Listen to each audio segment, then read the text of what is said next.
Lagyan na natin ng sapin para kunin natin ito.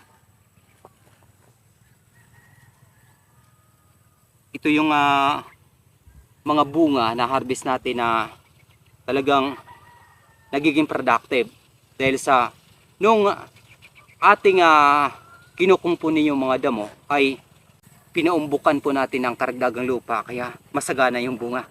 So ganun pala yung kamote crops. Kapag nasa estado po tayo ng pagdadamo, kailangan natin dagdagan ng lupa yung puno ng ating kamote crops nang maging mabunga. Kaya ngayon, isang magandang experience yung ating nasaksihan. Kami bilang isang local farmers, para sa susunod na punla ay may idea na po kami para magiging mabunga sa hinaharap.